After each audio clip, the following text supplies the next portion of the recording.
Hello and welcome to another teaching by 119 Ministries. Our ministry teaches that the whole Bible is true and applicable for our lives today. If you would like to know more about what we believe and teach, please visit us at testeverything.net.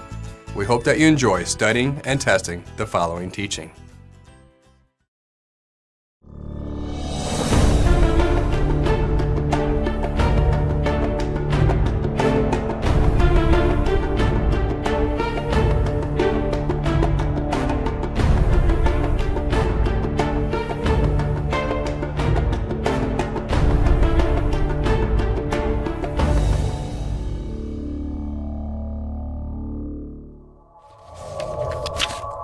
The topic of slavery often immediately evokes pictures of men in chains, whips, and brutal conditions.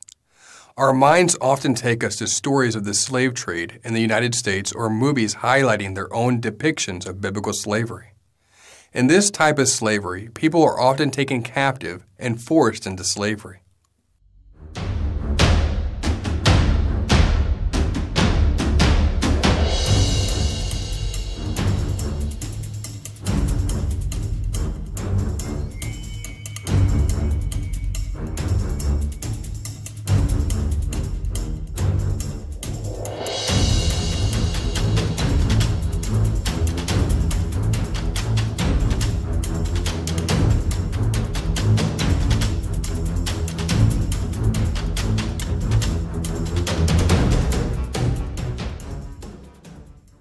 It is difficult to discard these images of slavery.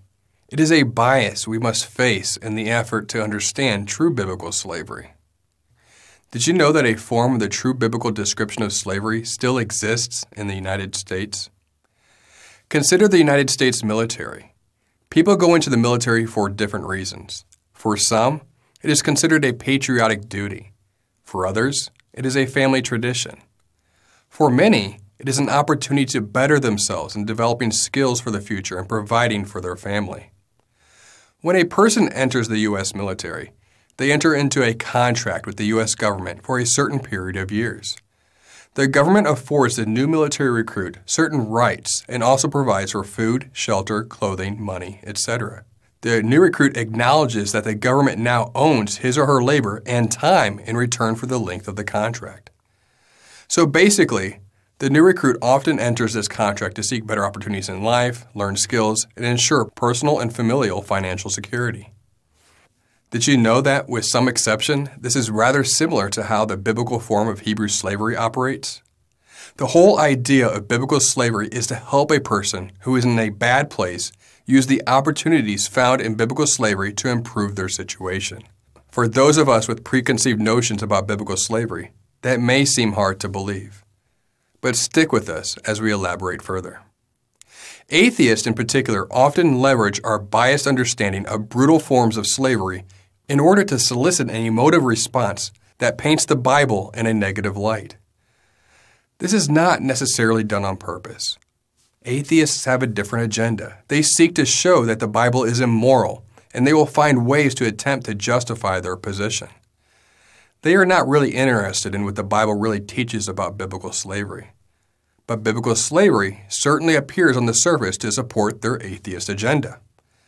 They are simply interested in justifying their hatred of what they believe or want the Bible to teach, and they want others to reach the same conclusion, regardless of the lack of objective research they may have entertained on the subject. A problem with atheism is that absolute morality simply does not exist. Morality is a prevailing or individual opinion instead of a universal and absolute. If we are simply an evolved bag of chemicals that occurred by chance, then morality is only an illusionary evolutionary byproduct. Christians often have a difficult time with the concept of biblical slavery as well. And like the atheist, this is often due to a lack of research on the topic. However, quite often, the Christian is open to honestly researching the topic and understanding the true biblical perspective. That is what we hope to accomplish in this teaching. We are going to examine the two types of biblical slavery and all the commandments that govern them. We will expose the differences between biblical slavery and the type of slavery we often think of. The first misconception we need to address about biblical slavery is the idea that the Bible teaches that you can force someone into slavery. This is simply not true. There exists a commandment that restricts taking a free man and entering him into slavery or the slave trade. It not only restricts it, but to take a free person and enter them into the slave trade is punishable by death. Exodus 21:16. Whoever steals a man and sells him, and anyone found in possession of him, shall be put to death. This practice is reiterated in the New Testament in the negative as well. 1 Timothy chapter 1, verse 10. The sexually immoral, men who practice homosexuality, enslavers, liars, perjurers, and whatever else is contrary to sound doctrine. To take an unwilling person and force them to be a slave is subject to the most severe form of punishment that the Bible offers. It is no light matter. This commandment alone dispels the most inaccurate depiction of biblical slavery. The Hebrew word for slave is abed. Slave is really too strong of a word. A slave has no rights. A slave is considered property. In true slavery, you can do whatever you want to a slave without consequence. They are treated as less than human. The Hebrew word abed is best understood as a contractual servant. An abed has rights and benefits from the arrangement. It is a misconception in that biblical slaves were chained, whipped, or constantly beaten. It is often believed that slaves were treated ruthlessly. However, that is not true. An abed is a contractual servant, not a less-than-human slave. Similar to live-in butlers or nannies, they had rights, not like the historical brutal conditions of forced slavery found in other nations, or even like historical U.S. slavery. Everyone, including slaves, and even animals, at least had one full day off from work per week. There were even other holidays that offered more rest days. Such servants are not to be treated ruthlessly, but treated with kindness. Leviticus 25. You shall not rule over him ruthlessly, but shall fear your God. The servants were to be treated with kindness. They were to be given adequate provision, such as food, shelter, and clothing. They were to be cared for, and there was a responsibility for their safety and health. And there exist biblical commandments to back this up and reinforce it.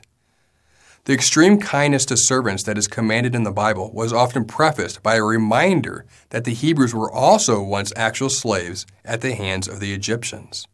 In other words, they were to treat servants in a way that they would want to be treated, having been slaves themselves. Not as the Egyptians treated the Hebrews as slaves, with no rights, but as contractual servants with rights affording safety, clothing, food, shelter, and even generous provisions at the close of the contract. If a servant decides to leave at the close of the service contract, the contractual servant is blessed substantially. Deuteronomy 15. If your brother, a Hebrew man or Hebrew woman, is sold to you, he shall serve you 6 years, and in the 7th year you shall let him go free from you. And when you let him go free from you, you shall not let him go empty-handed. You shall furnish him liberally out of your flock, out of your threshing floor, and out of your winepress. As Yahweh your God has blessed you, you shall give to him. You shall remember that you were a slave in the land of Egypt, and Yahweh your God redeemed you. Therefore, I command you this today. This practice highlights the gratitude that is to be afforded to the contractual servants. Hebrew servants were contractually committed to being a servant for 6 years. In the 7th year, the contract was considered fulfilled. However, servants were to be treated so well that there was even a protocol established for servants who loved their master and could extend the contract to be perpetually ongoing. Exodus 21. But if the slave plainly says, I love my master, my wife, and my children, I will not go out free, then his master shall bring him to God, and he shall bring him to the door or doorpost, and his master shall bore his ear through with an awl, and he shall be his slave forever. This is referring to a servant who accepted a wife provided by the employer. The wife and children are not permitted to leave at the same time as the husband. If a servant wishes to avoid this scenario altogether, The servant could always not accept a wife from the employer during the length of the contract. The servant is welcome to marry a wife not from the employer, or not get married at all. Simply put, the servant has a choice and knows the conditions of any decision he makes on this matter. Just because the male servant marries the employer's female servant does not give the male servant the right to break the contract that the female servant has made with the employer. As we will see later, if he wanted to, he could also redeem her or wait till her contract expires with the employer should he not want to commit forever to that employer. The critical point is this. In this case, the servant knows all of this beforehand and can make the right choice for himself. Moving on. Servants injured by the employer were to be released from the contract. Such behavior by employers was not tolerated. Exodus 21. But if there is harm, then you shall pay life for life, eye for eye, tooth for tooth, hand for hand, foot for foot, burn for burn, wound for wound, stripe for stripe. When a man strikes the eye of his slave, male or female, and destroys it, he shall let the slave go free because of his eye. If he knocks out the tooth of his slave, male or female, he shall let the slave go free because of his tooth. Slaves of other nations do not have such rights, but a biblical contractual abed has such rights. This highlights the fact that if there is any evidence that an abed is being mistreated, that they have the right to terminate their service to their employer. The employer could also face consequences as well. As already mentioned, an employer is commanded to not treat an abed ruthlessly. An abed accusing an employer of practicing mistreatment would be heard by the elders at the gates for judgment. Hebrew servants could not be sold by their employers. A slave of other nations did not have such rights, but an abed does. Leviticus 25. For they are my servants, whom I brought out of the land of Egypt. They shall not be sold as slaves.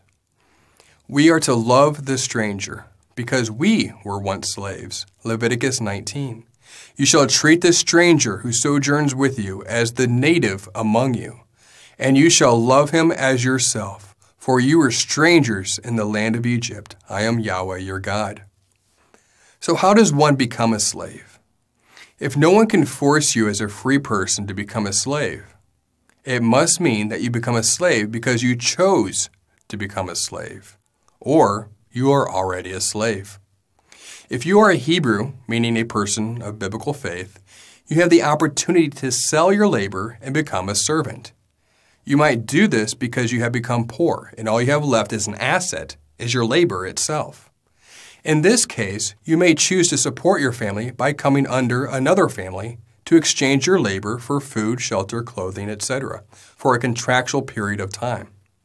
Perhaps you even want to learn a new trade, such as being a blacksmith. Today, we would call that being an apprentice or an internship. At the end of the contract, as a Hebrew servant, you can choose to leave, being generously furnished with livestock and other assets, or you can commit to life as a servant with that family. Another way to become a slave is if you are a thief. If a thief steals something from someone, they are to repay it back, and then some. If they cannot afford it, then they have to work off their debt. Exodus 22. If a man steals an ox or a sheep and kills it or sells it, he shall repay 5 oxen for an ox, and 4 sheep for a sheep. If a thief is found breaking in and is struck so that he dies, there shall be no blood guilt for him, but the sun has risen on him. There shall be blood guilt for him. He shall surely pay. If he has nothing, then he shall be sold for his theft.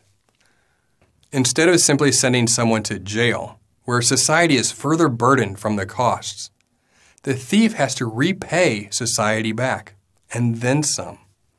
This is a fair and beneficial commandment for all of society. If you are already a slave in a foreign land, a Hebrew can rescue you from the harsh forms of oppressive slavery found in foreign lands, and bring you into the biblically mandated form of respectable servanthood. Leviticus 25. If your brother becomes poor beside you and sells himself to you, you shall not make him serve as a slave. He shall be with you as a hired worker and as a sojourner. He shall serve with you until the year of Jubilee. Then he shall go out from you, he and his children with him, and go back to his own clan, and return to the possession of his fathers. For they are my servants whom I brought out of the land of Egypt. They shall not be sold as slaves. You shall not rule over him ruthlessly, but shall fear your God. As for your male and female slaves, whom you may have, you may buy male and female slaves from among the nations that are around you. You may also buy from among the strangers who sojourn with you, and their clans that are with you, who have been born in your land, and they may be your property. You may bequeath them to your sons after you inherit as a possession forever. You may make slaves of them, but over your brothers, the people of Israel, you shall not rule, one over another ruthlessly. God prefaces this passage specifically with a reminder that Yahweh saved them from their bondage of slavery in Egypt. Again, if one becomes poor, he can sell himself into servitude and be released, as was already discussed. Verse 44 discusses slaves that they may already have from nations around them. They can be bought and sold. It doesn't say to seek them out or have forced slavery. Hence, it is not giving an endorsement of seeking new slaves or encouraging the slave trade. This also does not restrict other people and cultures around them from selling themselves as bondservants. But as discussed already, there are passages for the proper and godly treatment of servants. We should treat them as we would want to be treated. Leviticus 19. You shall treat the stranger who sojourns with you as the native among you, and you shall love him as yourself. For you were strangers in the land of Egypt. I am Yahweh your God. Colossians 4:1. Masters, give your bondservants what is just and fair, knowing that you also have a master in heaven. Sadly, some Israelite kings later tried to institute forced slavery. For example, Solomon and Rehoboam with Adoniram. Both fell from favor in God's sight and were found to follow after evil. As further protection from poor employers, an abed was always free to simply run away if the working conditions were not considered fair or safe. This ensures that the abed was always there based on free will and not as a forced or oppressive form of slavery. Deuteronomy 23. You shall not give up to his master a slave who has escaped from his master to you. He shall dwell with you in your midst, in the place that he shall choose within one of your towns. Wherever it suits him, you shall not wrong him. If an abed runs away from a corrupt employer, he is free and permitted to live as any free person in the town he chooses. In other words, the employer has to be fair, so kind, and so giving that the abed will want to stay and not run away. Slaves were rescued out of the slave trade of other nations, conditions that were likely brutal and more like slavery that we have already conjured up in our mind, bringing them to conditions that were not only more humane, but actually more preferable than running away and trying to make it on your own. Slaves could also be redeemed by others, or a slave could even redeem himself by buying his way out of the contract. Leviticus 25, verses 47 through 55. If a stranger or sojourner with you becomes rich, and your brother beside him becomes poor, and sells himself to the stranger or sojourner with you, or to a member of the stranger's clan, then after he is sold, he may be redeemed. One of his brothers may redeem him, or his uncle or his cousin may redeem him, or a close relative from his clan may redeem him. Or if he grows rich, he may redeem him, showing that if you're a servant, you can still make money. He shall calculate with his buyer from the year when he sold himself to him until the year of Jubilee, and the price of his sale shall vary with the number of years. The time he is with his owner shall be rated as the time of a hired worker. If there are still many years left, he shall pay proportionately for his redemption some of his sale price. If there remain but a few years until the year of Jubilee, he shall calculate and pay for his redemption in the proportion to his years of service. He shall treat him as a worker hired year by year. He shall not rule ruthlessly over him in your sight. And if he is not redeemed by these means, then he and his children with him shall be released in the year of Jubilee. For it is to me that the people of Israel are servants. They are my servants whom I brought out of the land of Egypt. I am Yahweh your God. There is also a clear delineation between male servants and the female servants in Exodus 21, verse 7. When a man sells his daughter as a slave, She shall not go out as the male slaves do. If she does not please her master, who has designated her for himself, then he shall let her be redeemed. He shall have no right to sell her to a foreign people, since he has broken faith with her. A Hebrew male could sell himself into servitude for his labor, to cover his debts and so on, and be released after 6 years. A Hebrew female could be sold into servitude with the permission of her father, not for labor purposes, but for marriage. Verse 8 discusses breaking faith with her, which means that they have entered into a marriage covenant. Exodus 21, verse 8. If she does not please her master, who has designated her for himself, then he shall let her be redeemed. He shall have no right to sell her to a foreign people, since he has broken faith with her. If Yahweh approved of the female leaving in 6 years, then marriage is no longer a lifelong covenant. So God is honoring the sanctity of marriage here. Imagine what would happen if this rule was not in place. It would mean that men would have the free rein to marry a woman for 6 years and then trade her in for another woman. This is not approved of in the Bible. Of course, when a man buys a male servant, they are not married, and so the male servants were to be set free. There is more to Exodus 21:7 to consider. The daughter is being sold as an amah, a female bondservant. Based on contextual consideration, the daughter is sold by the father for marriage for 7 years. So, should the terms of marriage not be fulfilled, it is to be considered a breach of contract, and the purchaser must allow the girl to be redeemed. She must not be sold outside of that family. She must be treated as a daughter or a freeborn woman, or forfeiture cause will be evoked. Atheists often read into the text with their own biased understanding of Hebrew servants, with no knowledge of Hebrew or cultural background. Let's move on to some related passages in the Brit Hadashah, or the New Testament. Luke chapter 12. Blessed is that servant whom his master will find so doing when he comes. Truly I say to you, he will set him over all his possessions. But if that servant says to himself, my master is delayed in coming, and begins to beat the male and female servants, and to eat and drink and get drunk, the master of that servant will come on a day when he does not expect him, and at an hour he does not know, and will cut him in pieces and put him with the unfaithful. And that servant who knew his master's will, but did not get ready or act according to his will receive a severe beating. But the one who did not know and did what deserved a beating will receive a light beating. Everyone to whom much was given, of him much will be required, and from him to whom they entrusted much, they will demand the more. As for Yeshua's supposed support for ruthlessly beating slaves, this is in the context of a parable. Parables are stories Yeshua told to help us understand spiritual truths. For example, in one parable, Yeshua likens God to a judge. The judge is unjust, but he eventually gives justice to the widow when she persists. The point of the story was not to tell us that God is like an unjust judge. On the contrary, he is completely just. The point of the parable is to tell us to be persistent in prayer. Similarly, in Luke chapter 12, verses 47 through 48, it does not encourage the beating of slaves. It is not a parable telling us how masters are to behave. It is a parable telling us that we must be ready for when Yeshua himself returns. One will be rewarded by believing and following the teachings of our Messiah, the Torah.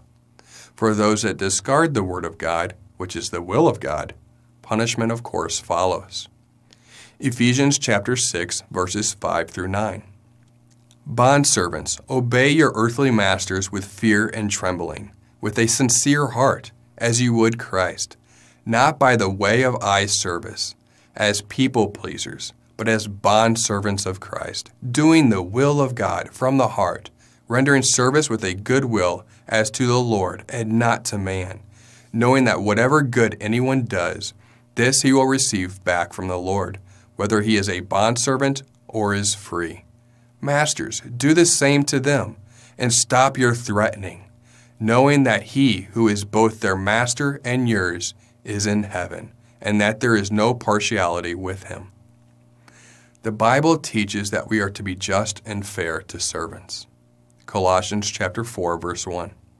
Masters, give your bondservants what is just and fair, knowing that you also have a master in heaven.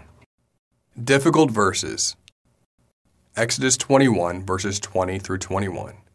When a man strikes his slave, male or female, with a rod and the slave dies under his hand, he shall be avenged. But if the slave survives a day or two, he is not to be avenged, for the slave is his money. First, murder of servants is strongly prohibited and was punishable by death. This is often ignored by unbelievers. But this is a very merciful truth that needs to be highlighted. Verse 21, though, is often misunderstood. Exodus 21, verse 21. But if the slave survives a day or two, he is not to be avenged, for the slave is his money. The employer is given the benefit of the doubt that he was not intending to murder the servant, but was simply disciplining the servant for doing something that they were not supposed to do. This does not mean that it was considered moral or okay that they die after a few days. Life for a life only applied when there was conscious intent to murder. But what about the phrase, the slave is his money? That seems to suggest that the slave is his property. Though in the English it says the slave is his money, in the Hebrew it is really saying that the fee is his money. The employer would suffer financial loss because of the accidental fatality. The death was accidental, and the boss paid for medical treatment, as the context clearly shows. Thus, the punishment already given to the boss is the money he paid trying to save the servant. There is no such thing as biblical prisons. Everyone is to understand the biblical commandments and be accountable to them. If one of your employees acts out and breaks the law and trespasses against you, you can discipline them, but it's clear that you can't kill them unless the trespass requires it. But even then, the employer can be called before the judges at the city gates. There are checks and balances. But today, we have prisons that are overcrowded when they shouldn't be. That was not part of God's plan. The context does not condone the beating of the slave. It specifies the punishment appropriate for beating a slave severely. There are two scenarios given. In the first scenario, the slave owner intentionally beat the person to death, which was murder, and punishable by death.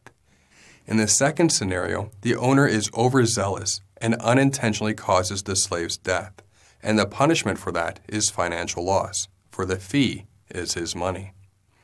The employer is always to treat his servants fairly, Colossians 4:1. Masters, treat your bondservants justly and fairly, knowing you also have a master in heaven. While disciplining servants is something that might seem unfair to us today, it must be remembered that both the employer and the servant are subject to biblical rules, and both the employer and the servant are both subject to punishment should those rules be violated. The system is designed for both the employer and the servants to be treated fairly, and should the servant ever feel that it is not fair, they always have the option to leave. The fact that most servants did not leave their employer, and even in some cases, as we discussed earlier, decided to stay with the employer for life, even after the contract concluded, highlights the fact that benefits existed for both the employer and for the servant. The atheist would have us believe the servant was involuntarily entered into slavery. We have proven that is not the case. The servant was treated unfairly or ruthlessly. We have proven that this is not the case. The servant had no choice in exiting the contract in an unfair environment. We have proven that this is not the case. The servant did not benefit from the arrangement. We have proven that this is also not the case. The employer could do whatever he wanted to the servant. We have proven that this is not the case. The servant was not afforded protection, provisions, or rights. And we have also proved that this is not the case. Nearly everything that is commonly taught from the atheist perspective about biblical slavery is outright incorrect and merely the result of lazy or agenda-fueled research. Slaves, or more accurately servants, under God's law, the Torah, were different from the harshly treated slaves of other societies. They were more like servants or bondservants. Slaves from other foreign societies could be rescued and entered into the just and favorable Hebrew system. The Bible doesn't give an endorsement of slave traders, but just the opposite. A Hebrew slave or bondservant was acquired when a person voluntarily entered into it when he needed to pay off his debts. Israelites could sell themselves as slaves or bondservants to have their debts covered, make a wage, have housing, and be set free after 6 years and be given ample provisions at the close of the contract. Foreigners could sell themselves as slaves and bondservants as well. The Messianic connection. The biblical model of bondservants is also a picture of our relationship with Messiah Yeshua. We were slaves to sin, and He paid the price and redeemed us. We then become bondservants of Messiah Yeshua. 1 Corinthians chapter 7. Were you a bondservant when called? Do not be concerned about it. But if you can gain your freedom, avail yourself of the opportunity. For he who is called in the Lord as a bondservant is a freedman of the Lord. Likewise, he who is free when called is a bondservant of Christ. You were bought with a price. Do not become bondservants of men. Romans chapter 6, verses 16 through 23. Do you not know that if you present yourselves to anyone as obedient slaves, you are slaves of the one whom you obey, either of sin, which leads to death, or of obedience, which leads to righteousness?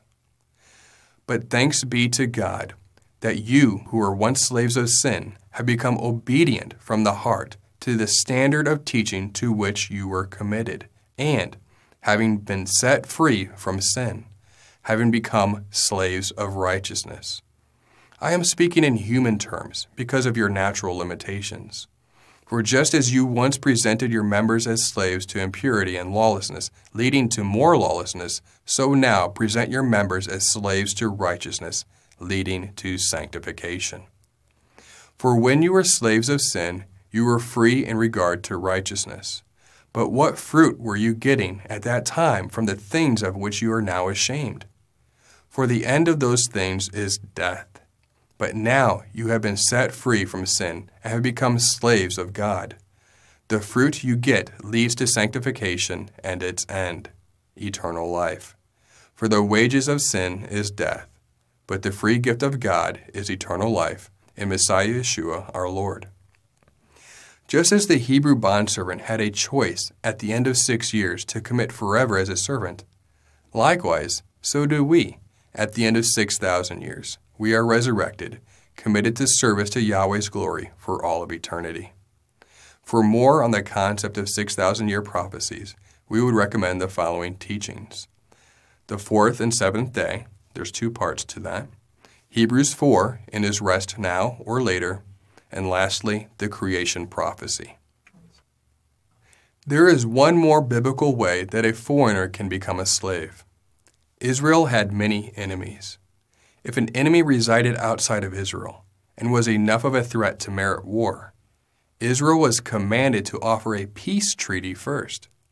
Israel could not simply go and attack a nation without offering peace. Should the nation accept the peace treaty, as proof and condition of peace, the enemy was to surrender and work for the Hebrews. Deuteronomy 20, verses 10 through 11. When you draw near to a city to fight against it, offer terms of peace to it. And if it responds to you peaceably and opens to you, then all the people who are found in it shall do forced labor for you and shall serve you. While that may seem unfair, it is a peaceful resolution. As we have already shown, being a servant in a Hebrew community is not a harsh or ruthless environment. Servants were still to be treated with respect, and to be given food, shelter, clothing, and more, and should be considered a favorable alternative to war. Such a condition is the only way to know for sure that the declaration of peace is certain and not simply deception. If a nation is interested in avoiding this situation, it is best to not be an enemy of Israel. While some may cry foul at this protocol, quite frankly, it is war between enemies. War between enemies does not require fairness. It often doesn't. Israel offers the courtesy of peace before attacking, but there are conditions to ensure such peace is maintained and is legitimate. In many ways, that is more than fair, and at least gives the enemy a choice, if at least not a heads up before being attacked. The peace treaty is more like offering the conditions of surrender. If Israel did not employ such conditions, then after Israel marched an army hundreds of miles to attack, a nation would always accept peace, but really a false sense of peace until Israel left. In each type of biblical slavery, it is intended to offer something better than the alternative. In this case, being a servant is perhaps better than war. The nature of biblical slavery is a difficult topic for many. It is so far removed from our culture. It is difficult for us to imagine how being contractually obligated to serve anyone would benefit anyone. However, it did benefit people, and the conditions of being a servant we considered so fair and adequate for life that servants would extend their contracts for the length of life, intentionally. So, in summary, number one, it served as a welfare system that actually benefited society instead of leeching from it. It helped others get back on their feet and provide safety and security for their families in lean times. Number two, it offered a means to extract slaves from the brutal conditions of other nations and enter them into the more appealing and fair conditions offered by the Hebrews. And number three, for Israel's enemies, it offered a means to peace instead of war. The most difficult aspect to understand and accept about the biblical servant model is how it benefited everyone, both the employers and the servants. There were strict rules in place to ensure that the system benefited society and that all involved benefited in some way. We pray that this teaching has blessed you. And remember, continue to test everything. Shalom.